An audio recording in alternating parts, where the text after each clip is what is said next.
what? It's just gonna have to stay as it is. But anyways, let me start recording here, and we're gonna get started. Let's go. This meeting is being recorded. Hey, what's up, everybody? Welcome to another episode of WFSO Wrestling Talk with yours truly, Artrell Jones. Who we got today is who we're going to interview is he's a promoter, and he also wrestles as well. Because like that's how some promoters be. They wrestle if they need to, and they also put up a promotion. So it's not out of the ordinary. It ain't nothing like different or anything like that. So it's kind of like expected. So this guy has wrestled like in Texas. Owns his like own promotion called Knucklehead Championship. So without further ado, we're gonna bring him in. And ladies and gentlemen, welcome to okay, there we go. So welcome with indie wrestling and promoter Philip Wolf. I'm sorry. The let me see. I may have to let me see if I gotta fix his mic. So just give me a moment here.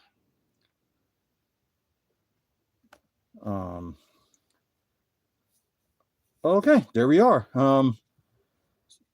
Is your mic working? I think so. Can you hear me? Yeah, I can hear you. Okay. Just needed a double check on that. So how you doing? I'm doing all right. How are you? I'm doing pretty good. Had some slip ups and stuff in the weekend, and plus getting this all together, but otherwise pretty good. But for people that don't know you, tell them about yourself. Well, first off, I'd like to give a shout out to my oldest daughter, Anna Marie. Today's her birthday. Yeah, you did mention that. So happy birthday to her. And also to my youngest granddaughter, Natalie, which her birthday is in 4 days on Valentine's Day. Oh, wow. So that's interesting. But yeah, I started back in professional wrestling back in 2004 for a company called Asylum Championship Wrestling. Wrestled mostly here in Texas. I'm from Wichita Falls, Texas, which is just south of the Oklahoma border. Oh, okay, yeah, that close, huh? Oh yeah. Have you like worked like any promotions in Oklahoma since it's like so close? I worked a couple. I worked one. I don't know if anybody would remember IZW, Impact Zone Wrestling, owned by John Zorthos or Johnny Z. And I worked and helped start a promotion called Outlaw Extreme Championship Wrestling. Okay. That's cool. What get you started like when wrestling, like your childhood and stuff? Like, what got you like wanted to say like I want to do this? Oh wow. I would have to say, obviously, I played the video games as a kid. Obviously starting with like the very first WrestleMania game, which, oh my God, graphics were horrible, but what can you do? But after that, I mean, I'd have to go with like guys like Macho Man. Thinking back to the WrestleMania 3 match with Ricky Steamboat, Bret Hart, Jake Roberts. Yeah, I think they all had a lot to do with my inspiration and in different ways. The psychology, the moveset, the mindset, just how they spoke on the mic, how they condition themselves in the ring. Yeah, that's because I think like if people want to learn about wrestling, like you gotta study, all the stuff that what they go through and all the stuff that that gets like the fans interesting. So yeah, that's a good thing. Um, where's there like anything that caught your interest in wrestling, like when you was like a teenager and like in high school, like what got you like actually want to start watching wrestling? Honestly, my uncle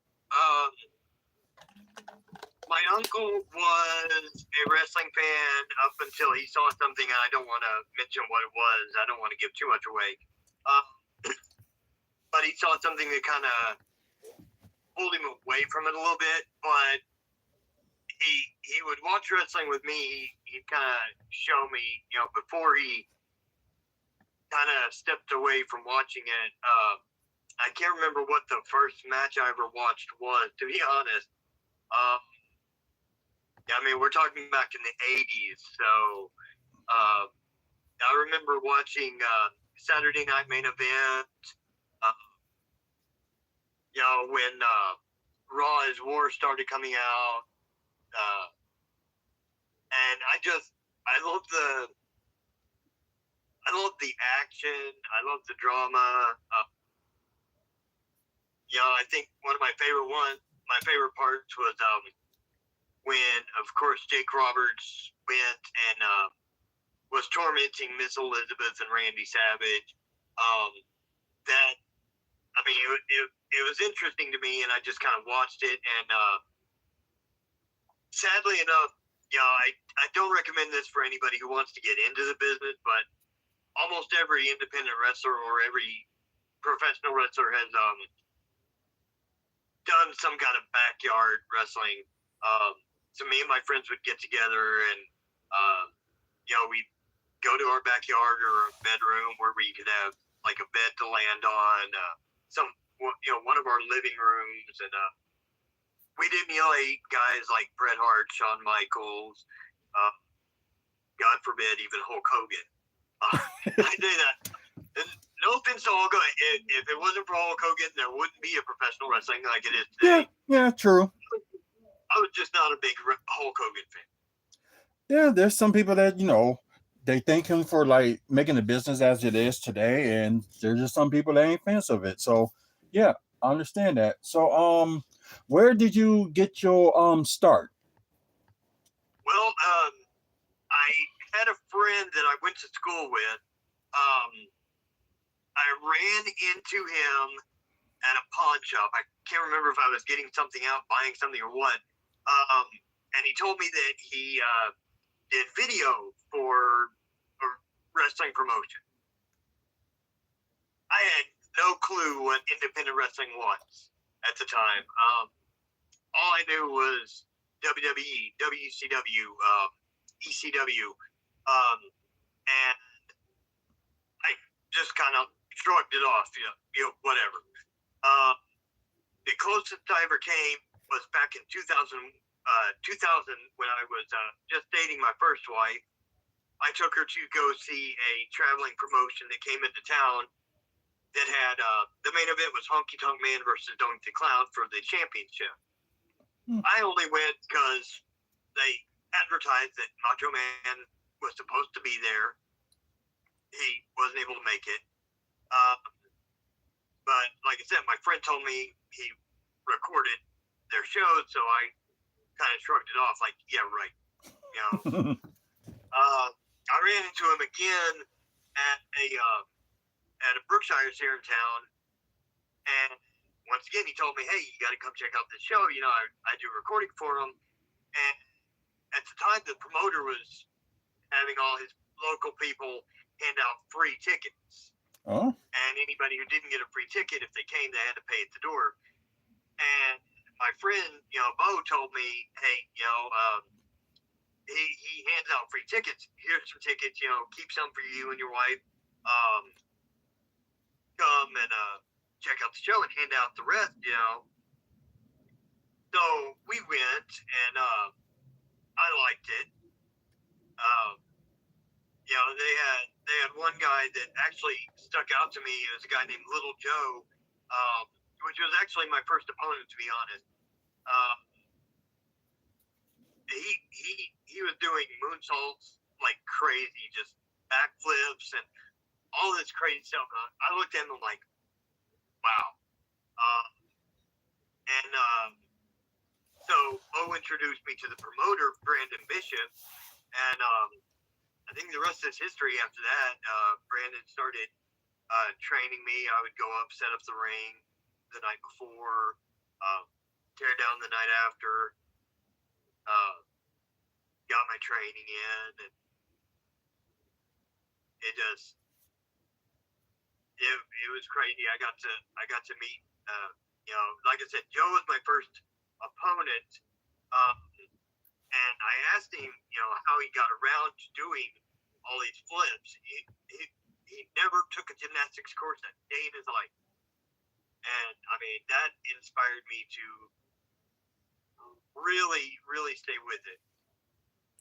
I'm like, if you got a guy that's never been in gymnastics and he's doing all this amazing stuff, and don't get me wrong, I cannot do a backflip to save my life. I never got around to that, but it was just, Macho Man was the inspiration to start. Lil Joe was the inspiration to stick with it. Oh, that's good. What were your like accomplishments that you had done like in wrestling so far? It could be like your promotion too, so you need to add that into that. Yeah.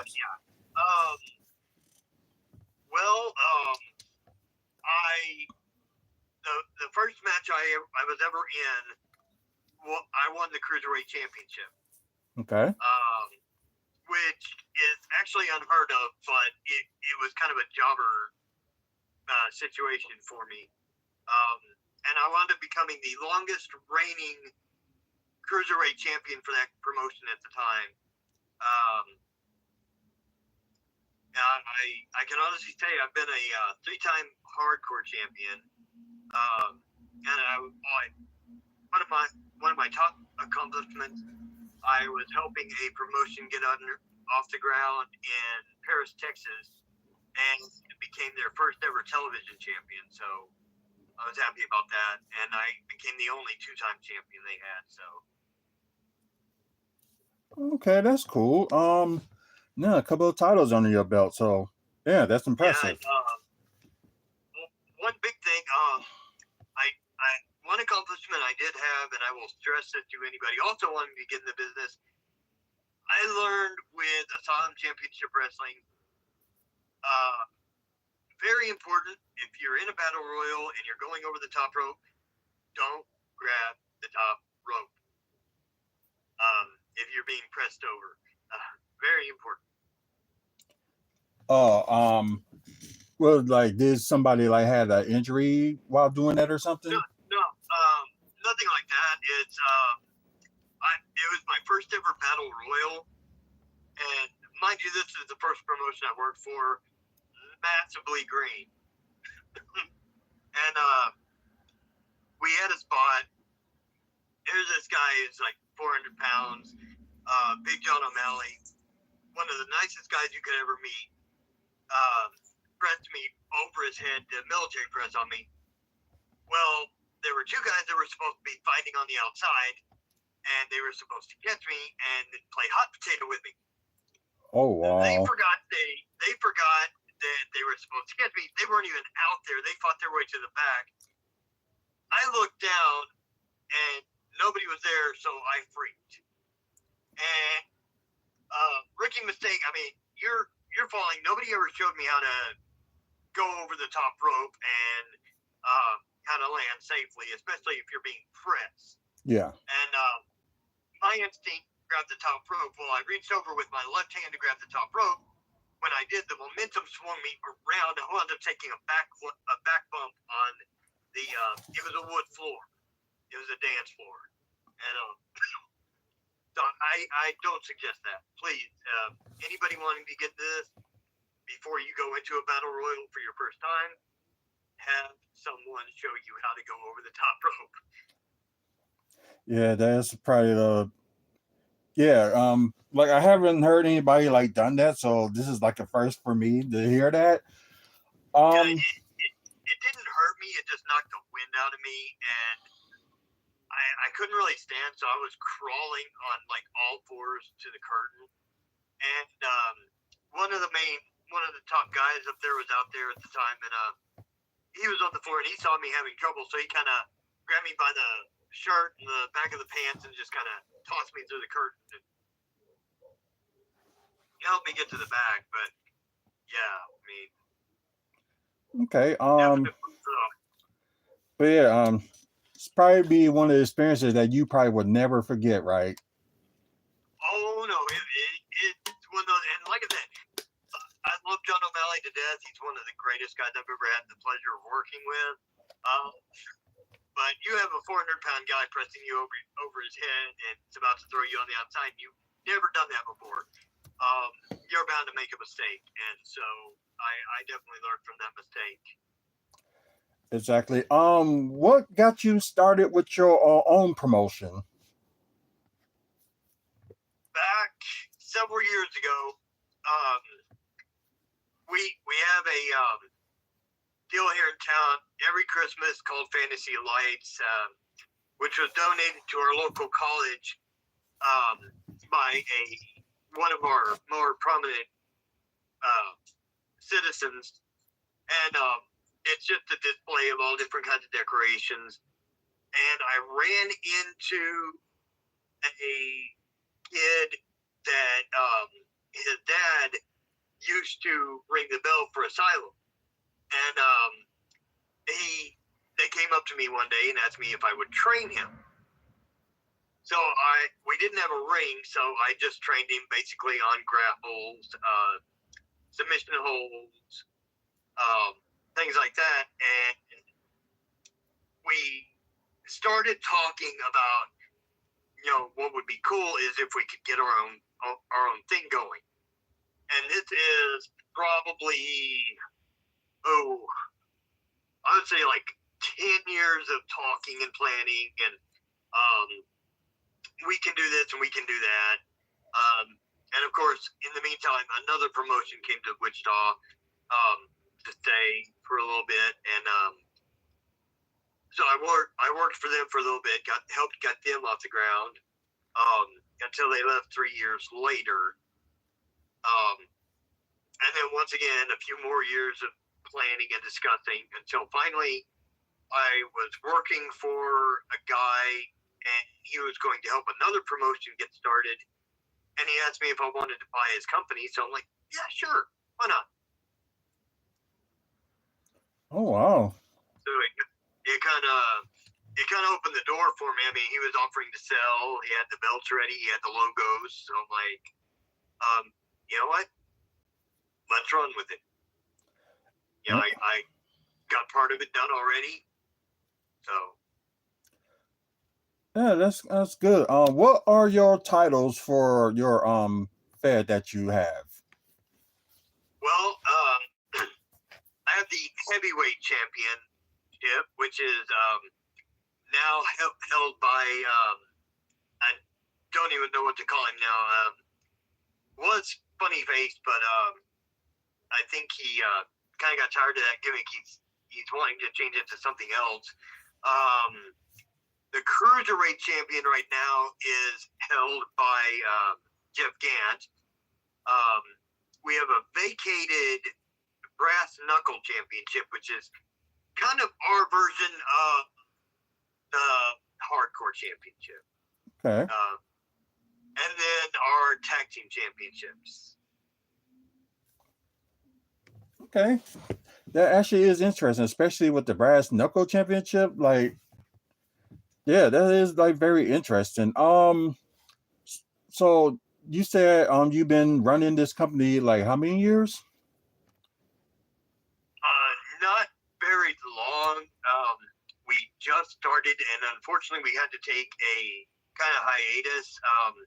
My tag team partner, which was also my student, and partner in a way with running companies, wound up having to have surgery. Unfortunately, he found out he had a cancerous tumor in his neck, and so he had to step away. And then I wound up having surgery shortly after that. So we decided to take a small hiatus to try to get everything in order for that, unfortunately. But we are planning, at least I'm planning, we also lost our venue due to the place we were running was in a mall, and the mall, no wrestling promotion's ever been in the mall, and so we were actually glad to be the first. And the mall decided that they don't want a mall, so they're running pretty much everybody out. They're raising rent, and the place that we were running actually already packed up and moved out of state. But right now we're currently looking for another venue that we can make our permanent home. Yeah, and good luck with that too. Hopefully y'all do find like another venue. So yeah, it's sad that that happened. But any guests during that time you had on your fed, like any like big special guests you had, or there's like a guest that you wanted to meet that you had at that time? Not really. We were going to have a local musical guest, but the guy that ran the building said it wasn't going to be possible because we were right next to a store that didn't want live music. Other than that, there is one guy I would have loved to have gotten, and for the life of me, I can't even remember his name. He's a musician that, or not a musician, a magician that came to Wichita Falls one time that I went to go see. He was really good, and I would have loved to have had him come and do some stuff for intermission, or kind of entertain before the show. I don't think any wrestling promotions ever had like a magician on their show as part of an act. So yeah, I would like to kind of try that. Give the fans something to look forward to. Yeah, having a magician there, that was something that is unheard of right here in Wisconsin. So I can understand, trying to be different and trying to try something new. So I do understand that. If do you have any kids and like where they want to join in this profession as well? I have two. My oldest daughter, she did want to at one point. She wanted me to train her, but her health wouldn't allow it. Me and my youngest daughter, unfortunately, don't really talk, so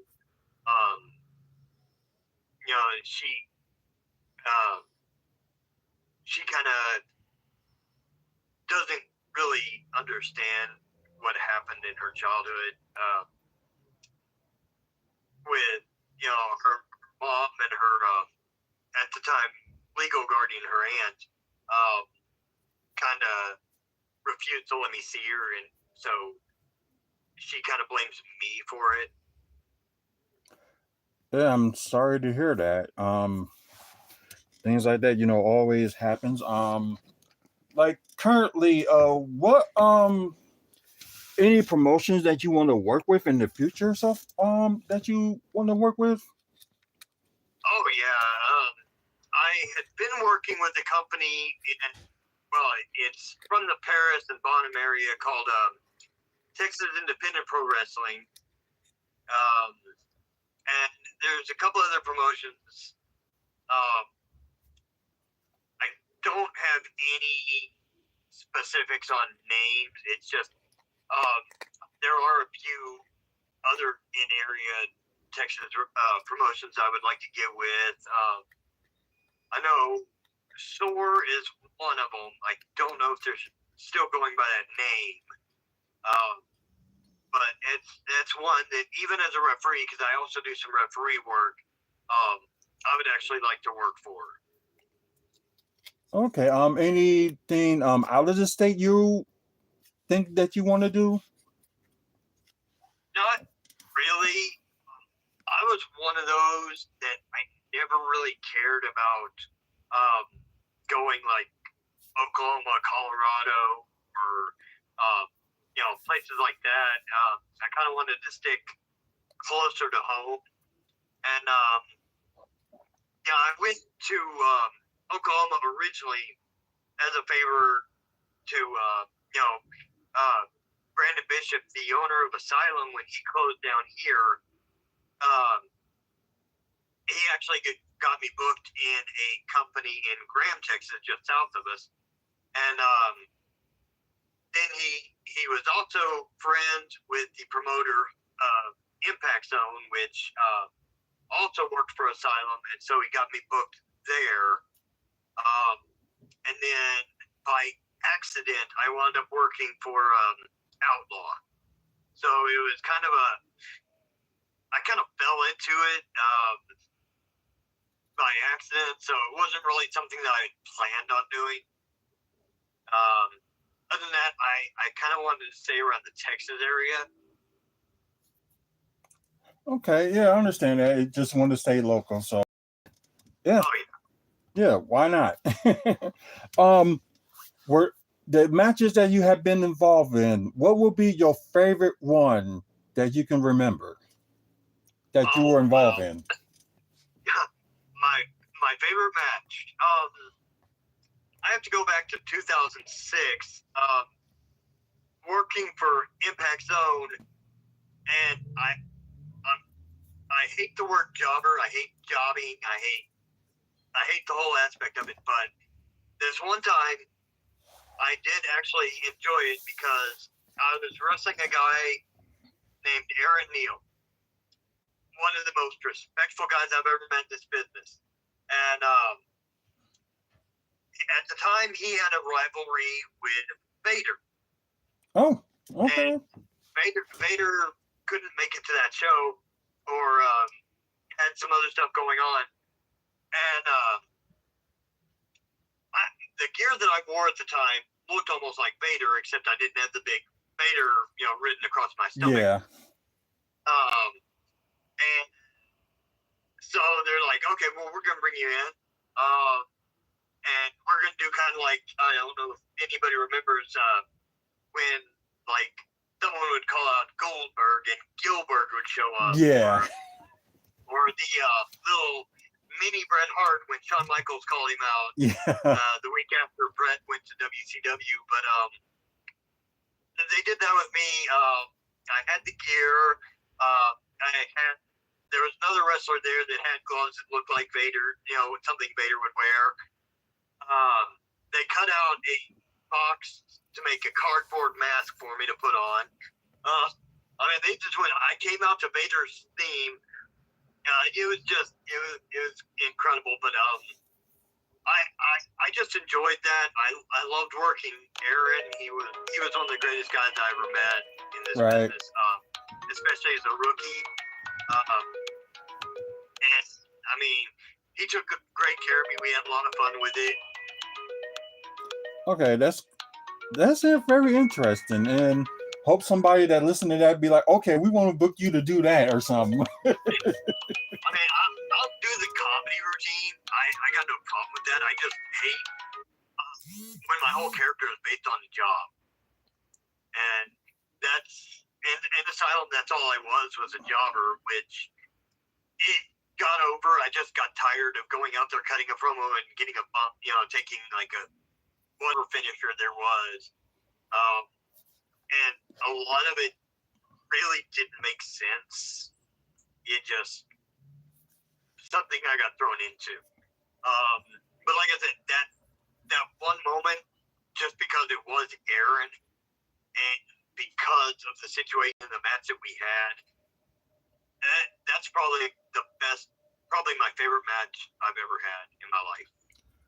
Okay. Speaking, favorite matches. For your company, what was the favorite match that you watch or you put out there with your company? That one has to go to our main event. It was the triple threat match. It was the Dark One Rage versus Funny Face versus Tucson Dunn. Hardcore triple threat for the heavyweight title. That was probably the best and also the scariest match I witnessed in that show and in that promotion. And I say scariest because my partner Zach, which he wrestles under the name Butterball, came out. He took a double choke slam from Rage and Funny Face through a wheelchair, and this was like probably a week or two before his surgery, and I don't know who was more scared when he landed that, because the wheelchair didn't just fold, it crumbled. I mean, the wheels completely broke off, and I had to spend like an hour after that show comforting his family, because I'm like, all right, you've seen him walking around. He's cool. But it was the best. Rage went around and was just pretty much chasing everybody in the ring that he could get a hold of, and he tased one guy in the butt. Just while the guy was laying there, he just took the taser, and fortunately, it was on low setting because it was hilarious. Sorry, I got two cats that just decided they wanted to get into a fight. I guess they wanted to reenact that, but the guy was laying on the ground on his stomach, and he was supposed to be helping out Butterball, and Rage just comes over with the taser and just lays into him. Fortunately, it was on the low setting. Otherwise, that probably wouldn't have ended well. Oh wow, yeah. Are you like a fan of like hardcore matches? I am actually. I'm a big fan. I don't let it consume me. I'm not saying that hardcore is the end all be all. Right. Professional wrestling, because let's face it, it's the end all be all. No, I'm kidding. But yeah, I like hardcore. I like a lot of the fans' reactions. A lot of the crazy stuff that can go on. I'm a hardcore guy myself. So I do hardcore whenever I can. And especially for that show, we had to go big or go home. I mean, it was it was the main event. It was for the heavyweight championship. It was originally 1-on-1, but we had to make a few changes last minute. So we turned it into a triple threat. And like I said, go big or go home. Last match of the night, we had to make an impact, and we did. Okay. Since you said you done some hardcore matches, like the hardcore matches is in, like, have you got like cut or whatever? Like, what happened? Oh yeah. As a matter of fact, I remember one time, and sorry, Vincent, I gotta put this out there. But a guy named Vincent Cantoni. Oh yeah, I am. I'm dealing with him soon. He actually messaged me and told me that. Which is why I hope he watches this. No offense, I love you to death, brother, but he was a referee at a time, and after a match between Red River Brawler, Larry Huffer, and I want to say it was Young Blood Rebel.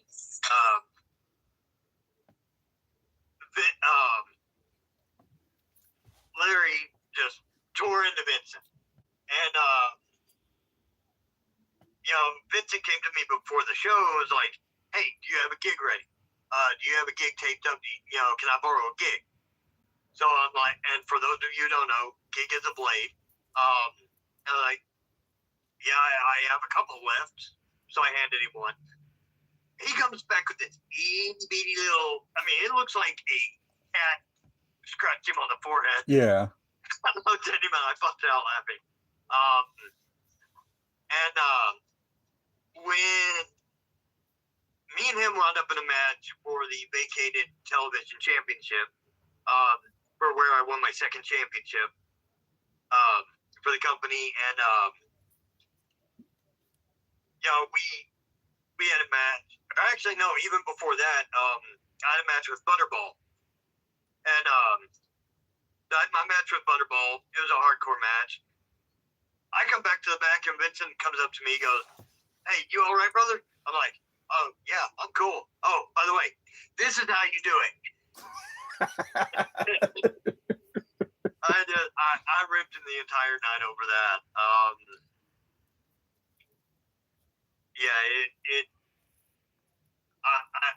I couldn't help myself. It's he comes back with this itty bitty cat scratch, and I'm coming back with my forehead covered in blood. I'm like, this is how you do it. Yeah, that is a good story. So how long you two had known each other? Me and Vincent? Yeah. Oh God, I'm trying to think. Probably back, I met him, I believe, in 2020. He came in, I was working for a company called Hometown Pro Wrestling out of Paris, and we were doing weekly shows, and I believe it was our second show. He came in as a referee. Right. And a few shows later, he came up to me, and he was telling me that he was in talks with the promoter about he was going to move into a managerial role as a manager for a tag team, which consisted of the two promoters that were running the show. And he was in talks with them about doing a rivalry with me, which took a few months to even come into that. I think it was our hardcore match was finally when that rivalry started, and ended like I think 2-3 months later, because he wound up getting fired, and then the week after he got fired, the next show after that, the company folded. So. Oh wow, that sucks. Yeah, I've known him for about 5 years. I actually helped train him a little bit while he was there, and. Okay, yeah, I remember that because I do interview him this Thursday, so it should be like an interesting talk about that story. But in like the hardcore matches you've seen or been in, is like, what was the craziest weapon that you ever saw and you was just like, oh my God, or just wow? Oh man, there's so many. None that I have seen. Well, there's one that I saw personally. I went in for a match in this one company. For the life of me, I can't remember what company it was. And there was a guy there. They had a little kiddie swimming pool underneath the ring, set up with mousetraps. This thing was filled with mousetraps. Should not have been set underneath the ring before that match. because I think in the first match of the night, the first bump that took place, all of a sudden all you hear is snap, snap, no, no, no, no, no, Ooh. and all these pumps kept going off. First pump of the night, and I'm like, okay, that's gonna be interesting. Now, like the craziest thing I've ever seen, out of like any match, it's got to be Cactus Jack and Terry Funk. The exploding table barbed wire effect. Probably the craziest. I don't think I've ever wanted to go that extreme. I'm not saying I wouldn't. I'm just not saying I'm not planning on it. But usually when I say I'm not planning on it, that's when someone usually ropes me into the idea, okay, we'll do it. And I can guarantee you someone's going to see this and they're going to say, hey, I saw your interview the other day. You were talking about how you never thought you'd do this match. Hey, how about we do that next show? Sure, why not? Yeah, I can understand, like certain things, like enough is too much and things like that. So yeah, I do understand that. Have you been trained? I think you mentioned you had trained Vincent earlier, but were there anybody that you trained that's currently, wrestling in the indies? Other than Vincent, he does wrestle for TIPW. He took my spot because I was out hurt and couldn't make a couple of shows. I don't know any other promotions he wrestles for. I might be wrong. But not really. There have only been really 3. And that's just because not one of those that goes around, I'm going to be your trainer. No. But, Thunderball asked me, and so I agreed. Vincent came up to me and asked me. I agreed. I tried to train this other guy, Raiden Murphy. Not so much. That didn't go over too Yeah, well. I understand. Some people probably just not like ready for it. But what would you tell today's youth if they want to join, independent wrestling? Like, what advice would you give them?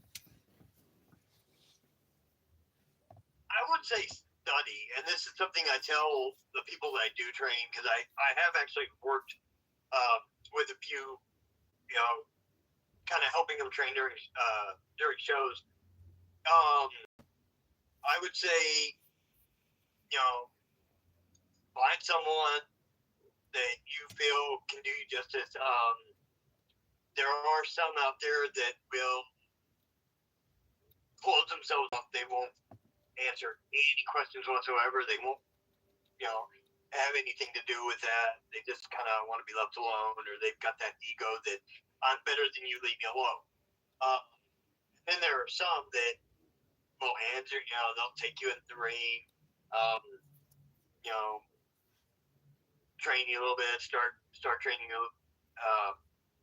But aside from the training, or whether it's a promoter or a wrestler that works for a promoter, or even a wrestling school or academy, I would say also go and watch videos. And I'm not talking today's videos. I'm not talking, and I have nothing against the wrestling, Roman, Seth Rollins, guys like that.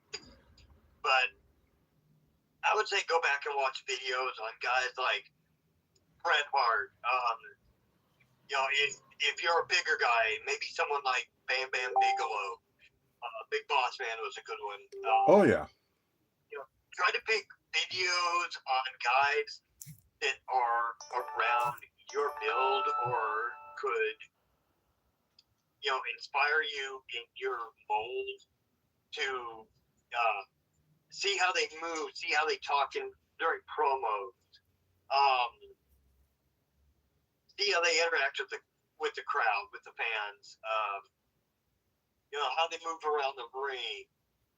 And it's always good, especially because today's more, it looks more choreographed than it did back in the olden days. You got guys like Bret Hart and Macho Man, Mr. Perfect, Kurt Hennig. These guys were the embodiment of professional wrestling, in my opinion.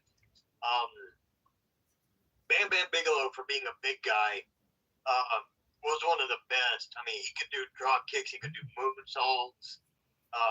He was just an all-around great athleticism in itself.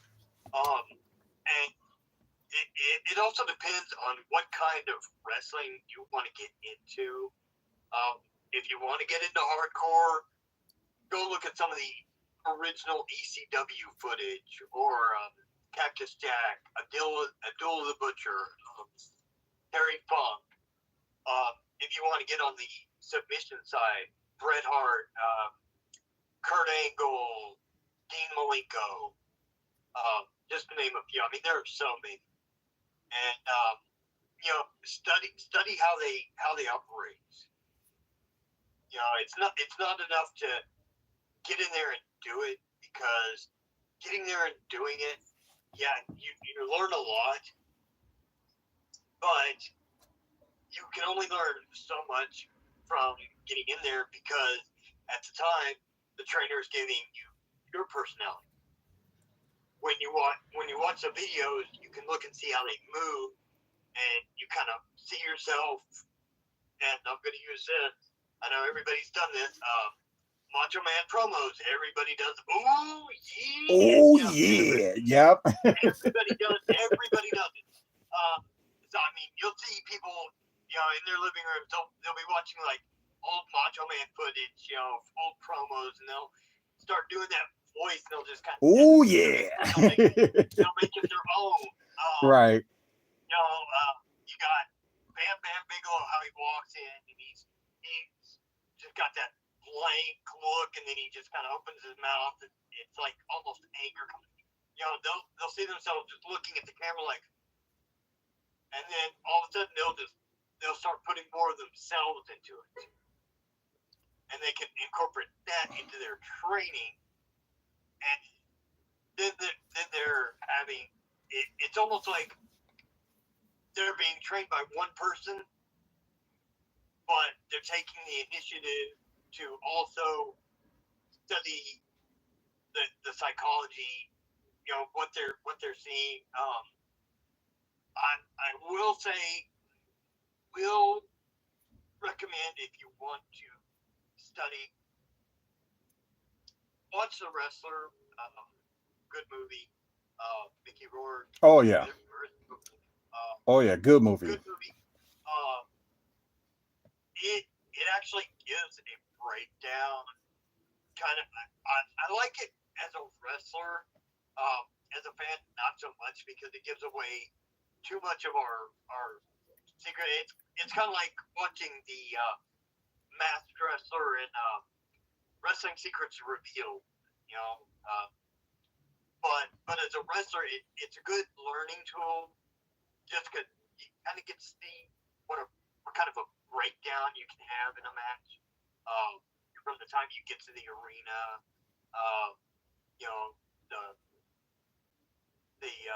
The card getting told to you who's doing what, who's wrestling who. Like I said, it's one of the best movies to watch if you wanna really kind of get an inside look into what we go through. Oh yeah. That and also Beyond the Mat is another good one. Yeah, that one I really gotta watch, because I haven't seen that one yet. Although it's been around, but I just never got the chance to see it yet. So I will mind myself honestly, that. The DVD or Blu-ray, it's got a special interview where the director actually goes in the documentarian, he actually goes in and sits down and has an interview with Mick Foley and Jesse Ventura. Oh, okay. It's really good. Like I said, it's another one that gives you kind of a breakdown. It's got an interview with the promoter on what to not expect when getting into the business. It's got interviews with some of the wrestlers on the independent scene on why they got into the business. One of them, I think, was a second grade teacher, if I'm not mistaken. And when they interviewed him, he was standing there with a smile on his face and blood dripping down his forehead and into his eyes. And second grade teacher. I'll never look at teachers the same way again.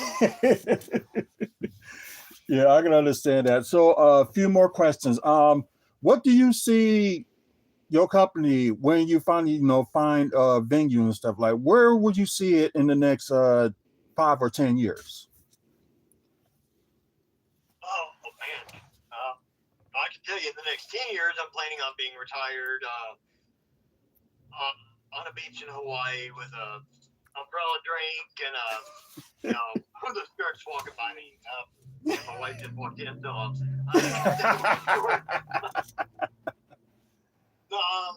honestly, in probably about 10 years, like I said, I'm planning on being retired. But like I said, whenever I say I plan to do something, it never actually works out that way. But in 5 years, I'm hoping to be running here in Wichita Falls because we've only had 2 actual independent promotions running here. One, the promoter packed up and moved to Colorado, Brandon Bishop. And I'm not saying anything bad. He made a good choice. He's doing really good for himself, so I hear. And then the other one was military, and he kind of had no choice but to pack up and leave. And so I'm kind of hoping to be the promotion that sticks around. That everybody is going to miss when it's gone finally. Right. Like one more question. Where can people find you if they want to look for you, or maybe look at past shows or companies shows like matches that they have done? So where can people find you? Well, I have my personal Facebook page. That's Philip Wolf 75 at yahoo.com. And Philip is spelled with 1 L. I know some Phillips spell it with 2. Mine's with 1. And then my company's website, there's a bunch of them because the promoter that sold it to me forgot his password, so he couldn't log into his accounts and close down his other, so I had to open up a whole new one. But it's KCW Knucklehead Wrestling on Facebook. Okay, y'all heard them. Where to find them at? If y'all in Utah, when they get business up and running, check them out. Philip, I appreciate you being on here, and thank you very much. It's like a really learning experience, so I appreciate that. Thanks for having me. Oh yeah, no problem. Anyways, I hope success will come in your way, and hopefully good things come to you in the future. Oh, I'm sure it will. Like it's going to happen. I said that. It's going to happen. I'm going to make sure it happens. I got my wife that's going to kick me in the butt. If I don't make it happen, my wife's going to drop kick me. So, my daughter's going to super kick me in the face. I got to make it happen for them. So. Exactly. Once again, appreciate you being on, and hopefully we do this again. Oh, absolutely. Had a lot of fun. Me too. Take care of yourself. All right, you too. Okay, thank you. That's Philip Wolf, ladies and gentlemen. Like I said, interesting interview, and I can't take away from like learning experience, especially, you got veterans like that you get to learn, good things and all that stuff, which is pretty cool. This interview, I would say, will be on Facebook, not Facebook, but YouTube. This will be on Spotify. So all this will be on tomorrow at 5 p.m. Central. So if y'all get a chance, you want to look at it, go ahead and do some. I'm just trying to think what else. I have one more interview to go, so that will be later today at 6 p.m. So if you guys get the opportunity, if you're on the live like you are right now on YouTube and Twitch, check it out. Thank you for guys that's watching on Twitch. Please, follow us on, on this platform. We do like live shows. Either we doing like, interviews, or if we done, just other stuff. So get a chance, check it out. For you guys that's watching on YouTube, please, like and subscribe. And I know some people, that joined in earlier that I couldn't explain like what was going on while I was in the zone, like doing the interview. We do like live interviews like this every Mondays and Thursdays. And the pre-recorded episode that people get to see on the screen while I'm like interviewing the person. That's Monday through Friday. At 5 p.m. Central. And I know I gotta get the one from earlier up, and this one, I'm gonna get up right away for tomorrow. And the one I'm doing that will be like 6 p.m. today, 6 p.m. Central, I should say. It will be up on Wednesday at 5 p.m. Central time. So you get to check those interviews out and stuff like that. So if you like what you hear, and plus, if you know anybody that's interested, that's a wrestler, referee, ring announcer, could be, past, present, or future, or anything like that. So, send them here. Get a hold of my Arthur Smith page, and PM me there, and we'll talk. But yeah, I'm just happy about that I'm doing these interviews and stuff like that. So just get to learn more. So I appreciate it.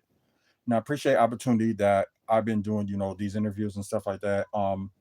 Besides, the interviews I've done in the past for like back in like the 2010s, early that. So I'm just glad, I get to do this like once again. Like I said, for you guys on YouTube, please, like, subscribe, check out over 2,400 videos and counting. So maybe there's something you're interested in besides, wrestling. We talk about Milwaukee Bucks. We talk about comic books, like movies and TV news and stuff like that. We talk about that. We also talk about developments that's going on in Milwaukee as well. So you get a chance, check it out. We got over 2,400 videos, and maybe some stuff that's on there that shows we done in the past and present that you get to check out. So yeah, very fun. Once again, check out the website, because this will be on the website around the same time as well. So wrestlingfansspeakout.weebly.com. Upcoming events in the Midwest. Also, pictures we took with wrestlers. Also, Bucks events that we've been at. And plus, the meet and greet that we're going to set up for April 11th. So I just got to wait on, certain like people get back to me. And we want to thank our sponsor, Robin and Mike Thompson. So I appreciate it, and thank you guys for like sponsoring. And like, you're interested in sponsoring, get a hold of me on my Arthur Smith page. So let me get out of here. I know I gotta get ready for another interview, and I gotta charge some of these devices, and yeah, one of them just like went off from nowhere. But anyways, thank you guys for watching. Until the next video, you guys have a good night, and well, I might as well say good day, and see you later again on at the 6 p.m. interview where we interview local independent wrestler Kato. So stay tuned for that, and you guys have a good one, and see you later. The recording has stopped.